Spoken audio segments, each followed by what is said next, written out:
Earlier today I had the pleasure of Shrenik's company and I was trying out tutorials by Zoom, and it's the first time I've tried that, and we tried some different setups, and there's a lot more to do before I'm really happy with the way I'm doing it. But we were working on a lap dovetail. As normal with my tutorials, I produce some written notes and diagrams which I normally give out after the tutorial so that people can take them away, and it worked out reasonably well. Shrenik managed a good result with his dovetails, and well, here's snippets of that tutorial. I hope you find it interesting. Place to where your tails will begin. So if you want to determine that from your stock, I'd normally go for something which is more than 3 mil. So depending on how thick your stock is. My stock is about 13 millimeters.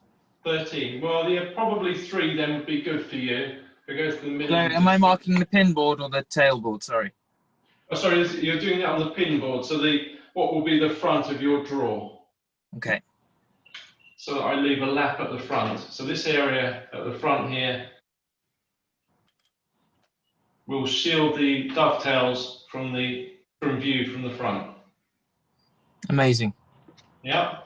Now with that marking gauge unchanged, you want to mark all the way around your tail board, because that's the distance that the tails can go up to that lap line.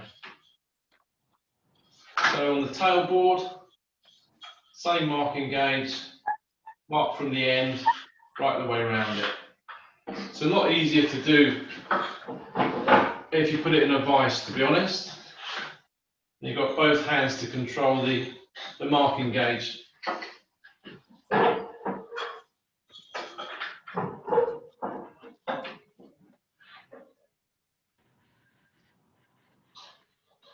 For aesthetic purposes, some people like to see the lines left when they produce the draw, in which case you can do them reasonably deep. If you want to remove the lines when the draw is completed, then if you do the marking out lines on the outside, so opposite from the face side, if you do that very lightly, then we'll plane that away later. Okay.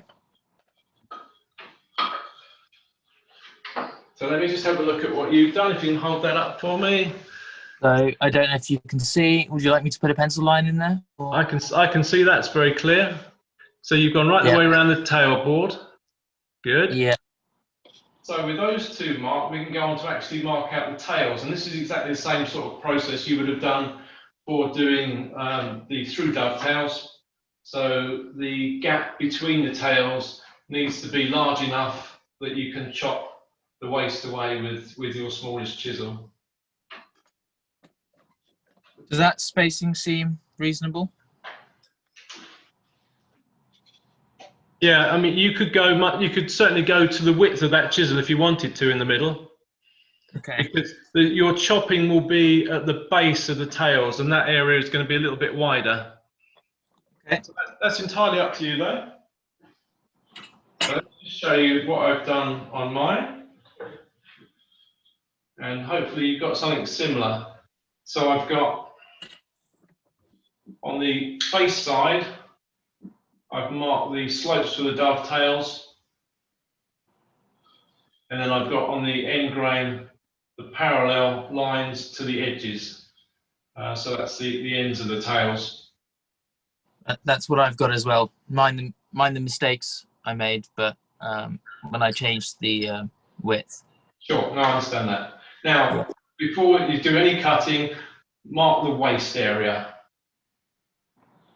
So between the tails and on the outside of the tails.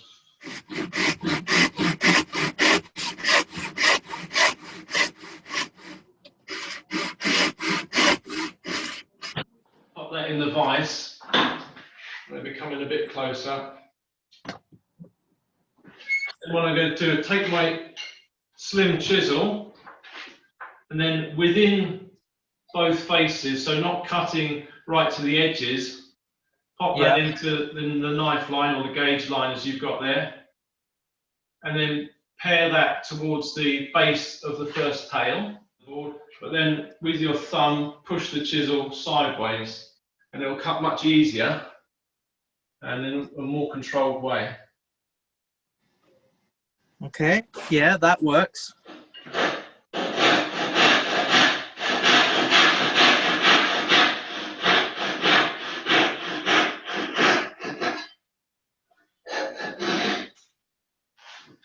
It's something you need to try each way and see.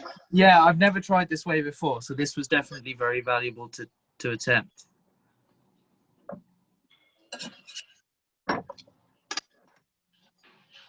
And whilst we're still on these end areas, just check that your waste is completely removed up into the corner. So use the sawn surface of the tail as a reference for a chisel and just push that down into the corner, just to see whether you've got any extra material left in there.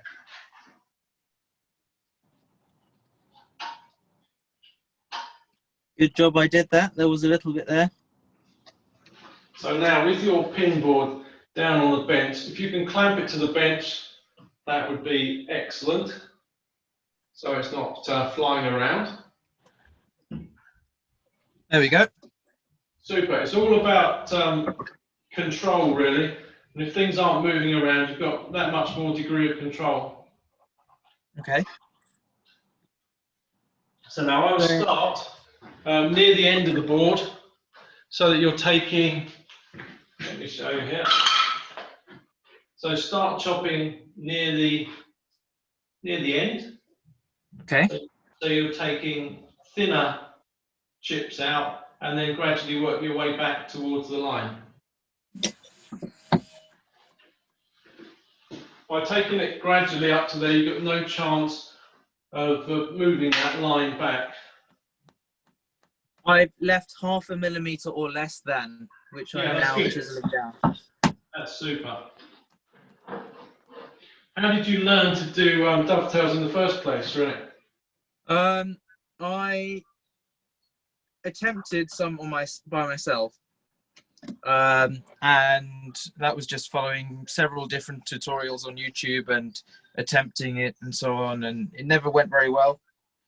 And then I went on a course at Rykerwood Furniture School in Oxford, and I was taught there actually by Matt Esley.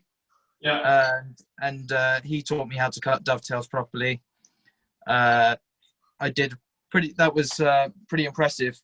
I managed to cut them perfectly.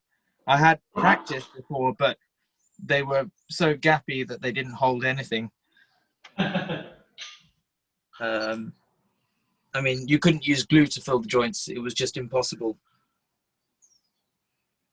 But I think that was because it was partly also because my timber wasn't dimensioned properly. Well, that makes a huge difference, because all you're marking out, if it's not being taken from straight edges and square edges, nothing's going to line up properly. Precisely, and that was the biggest issue, I think. The fact that I didn't have a thicknesser, I didn't have any machinery to dimension wood properly, so that when I did the course, all the wood had been dimensioned for me. So that was one less thing to worry about, and all I had to do was cut dovetails. So have you done some sort of training in dimensioning with a plane? Yeah, so I did a Zoom call last summer with Derek Jones, who used to be the editor of one of the woodworking magazines, and he taught me how to dimension. Yeah, so he taught me how to dimension by hand, and that video is on the Bench Talk 101 YouTube channel. And the practice is probably the key to it.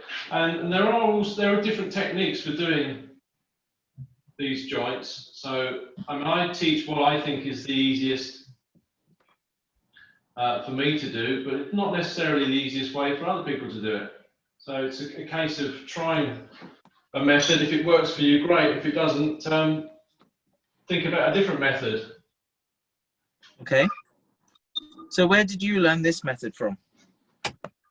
So I saw woodworking videos and looked at books when I was starting out woodworking, but actually visualizing joints I find very easy. So once I visualize a joint, I can generally just work out a way of doing it, and then I would try the way I'd come up with. If it worked, or if it worked well, that's great. If it didn't, I'd try and find out where I was going wrong and try and adapt it. So a lot of it's by trial and error in my case. Okay. So with the chisel now angles, you can cut away the angle sides, anything that's left in the angles. Again, just paring a small amount at a time, just with pressure on the back of the chisel.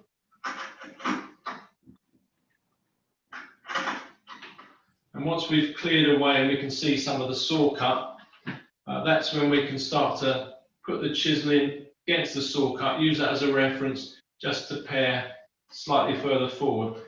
So if you were to hold a steel rule or the blade of a square hard against that base, you should find that looking at the blade that hangs over the edge, that should either be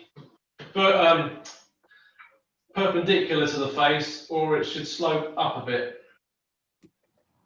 to show that you at least either got it square or you've got it slightly undercut. I'm just putting it together now. And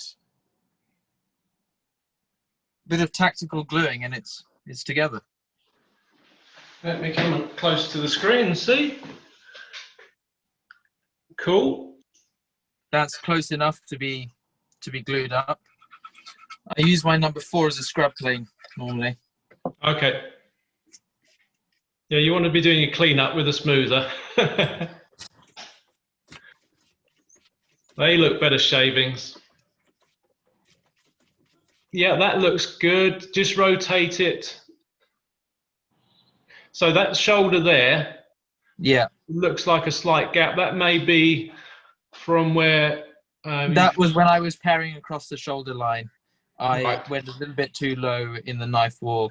Okay, so that's an easy one to not do in future. Yeah. Looking at the back, looks like I went a little bit too deep on that side. just a fraction there as well, yeah. Yeah. Well, I think that's pretty good, Shrenik. Is that the first one you've done? It's the first one I've cut that's actually like usable. I think you've done well. Thank you very much, Mitch, for taking the time to teach me how to do this properly. Hopefully, I'll be able to crack on with my next project and be able to cut this joint successfully. So I've just put a bit of glue on the long grain surfaces.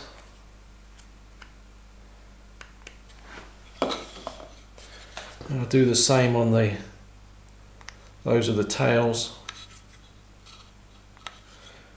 It's the long grain that actually is the best holding for adhesion. And the end grain to long grain, end grain to end grain doesn't help an awful lot. So let's pop that on there. It's a good idea is to use a block to tap them home with.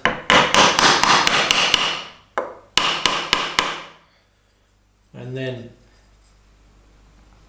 just against the shoulder lines, a little extra tap on each line, just to set it in. And we'll leave that to glue and then plane off all those marking lines. Well, I haven't actually let this set, but I think we'll just plane it anyway.